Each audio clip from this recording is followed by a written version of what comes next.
ഗർഭിണികളിൽ മിക്കവരും മറ്റുള്ളവരിൽ നിന്നും കേട്ടിരിക്കുന്ന ഒരു കാര്യവും മിക്കവരിലുമുള്ള കോമൺ ആയിട്ടുള്ള ഡൗട്ടിൽ ഒന്നാണ് ഗർഭിണികൾ കിടക്കുമ്പോൾ ഒരു സൈഡിൽ നിന്നും മറ്റൊരു സൈഡിലേക്ക് കിടക്കുമ്പോൾ എണീറ്റിരുന്നിട്ട് വേണോ കിടക്കേണ്ടത് എന്നതും എണീറ്റിരുന്ന് കിടന്നിട്ടില്ല എന്നുണ്ടെങ്കിൽ ഇത് കുഞ്ഞിന്റെ കഴുത്തിൽ പൊക്കിൾ കൂടി ചുറ്റുന്നതിന് കാരണമാകുമോ എന്നതിനെ കുറിച്ചും അതുപോലെ ഗർഭിണികൾ റൈറ്റ് സൈഡിലേക്കോ ലെഫ്റ്റ് സൈഡിലേക്കോ കിടക്കുകയാണ് എന്നുണ്ടെങ്കിൽ ഇത് കുഞ്ഞിന് കൂടുതൽ പ്രഷർ വയറിന്റെ ഭാഗത്ത് ഉണ്ടാക്കുന്നത് കാരണം കുഞ്ഞിന് കൂടുതൽ അസ്വസ്ഥത ഉണ്ടാക്കുമോ എന്നതിനെ കുറിച്ചും ഗർഭിണികൾ എങ്ങനെയാണ് സൈഡിലേക്ക് കിടക്കുമ്പോൾ ശരിയായ രീതിയിൽ കിടക്കേണ്ടത് എന്നതിനെ കുറിച്ചും നോക്കാം ഇന്നത്തെ വീഡിയോയിൽ. ഞാൻ ഡോക്ടർ റിസ. എന്റെ ചാനൽ ആദ്യമായിട്ട് കാണുന്നവരാണെങ്കിൽ സബ്സ്ക്രൈബ് ചെയ്യാൻ മറക്കരുത്. ഗർഭിണി ആയിരിക്കുന്ന സമയത്ത് നിങ്ങൾ നിർബന്ധമായിട്ടും ശ്രദ്ധിക്കേണ്ട കാര്യങ്ങളിൽ ഒന്നാണ് ഗർഭിണികൾ കിടക്കുന്ന പൊസിഷൻ എന്ന് പറയുന്നത്. ഗർഭകാലത്തിന്റെ ആദ്യത്തെ 3 മാസങ്ങളിൽ നിങ്ങൾക്ക് ഏത് രീതിയിൽ വേണമെങ്കിലും കിടക്കാവുന്നതാണ്. സെക്കൻഡ് ആൻഡ് തേർഡ് ട്രിമസ്റ്റർ മുതൽ നിങ്ങൾ ഉറങ്ങുന്ന പൊസിഷൻ ശ്രദ്ധിക്കേണ്ടതാണ്. ഗർഭിണികൾക്ക് ഏറ്റവും കിടക്കാൻ നല്ല പൊസിഷന് ലെഫ്റ്റ് സൈഡ് ആണ്. എന്നാൽ ഗർഭിണികൾക്ക് റൈറ്റ് സൈഡിലേക്കും മലർന്നൊക്കെ കിടക്കാവുന്നതാണ്. മാക്സിമം സെക്കൻഡ് ട്രിമസ്റ്റർ മുതൽ അതായത് 4 മാസം മുതൽ മാക്സിമം മലർന്നു കിടക്കുന്ന പൊസിഷൻ ഒഴിവാക്കുക. പ്രത്യേകിച്ച് ഗർഭകാലത്തിന്റെ അവസാന മാസത്തോട് അടുക്കുന്ന സമയത്ത് ഇത് കൂടുതൽ കോംപ്ലിക്കേഷൻസ് ഒക്കെ ഉണ്ടാക്കാനുള്ള സാധ്യത കൂടുതലാണ്. അതിനാൽ നിങ്ങൾ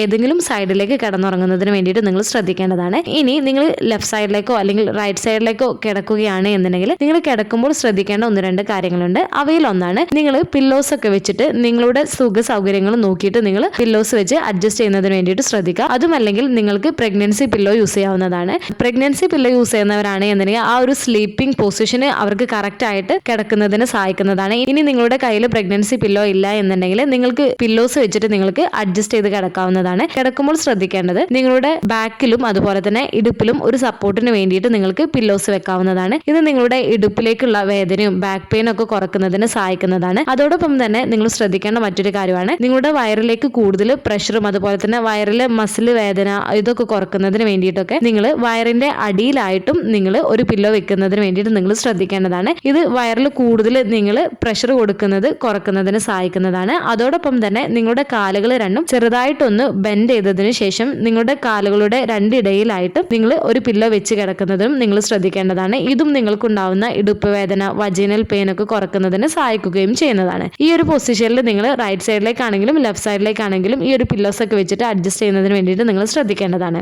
ഇനി എല്ലാവർക്കും അറിയേണ്ട ഒരു കാര്യമായിരിക്കും ഗർഭിണികൾ റൈറ്റ് സൈഡിൽ നിന്നും ലെഫ്റ്റ് സൈഡിലേക്ക് കിടക്കണം എന്നുണ്ടെങ്കിൽ എണീറ്റിരുന്നിട്ട് വേണോ കിടക്കേണ്ടത് എന്നതും ഇങ്ങനെ എണീറ്റിരുന്ന് കിടക്കാത്തതിനാലാണോ കുഞ്ഞിന്റെ കഴുത്തിൽ പൊക്കിൾകടി ചുറ്റുന്നത് എന്നതിനെ കുറിച്ചുമാണ്. ഗർഭിണികൾ ഒരു സൈഡിൽ നിന്നും മറ്റൊരു സൈഡിലേക്ക് കിടക്കുമ്പോൾ എണീറ്റിരുന്ന് കിടക്കേണ്ട ആവശ്യമില്ല. നിങ്ങളുടെ കുഞ്ഞിന്റെ കഴുത്തിൽ പൊക്കിൾകടി ചുറ്റുന്നതിന്റെ പ്രധാന കാരണം മറ്റു ചില കാരണങ്ങളാണ്. നിങ്ങളുടെ കിടത്തത്തിന്റെ പൊസിഷനുമായിട്ട് യാതൊരു തരത്തിലുള്ള ബന്ധവുമില്ല. കുഞ്ഞിന്റെ കഴുത്തിൽ പൊക്കിൾകടി ചുറ്റുന്നതിന്റെ പ്രധാന കാരണങ്ങളിൽ ഒന്ന് നിങ്ങളുടെ കുഞ്ഞിന്റെ അമിതമായിട്ടുള്ള ചലനമാണ്.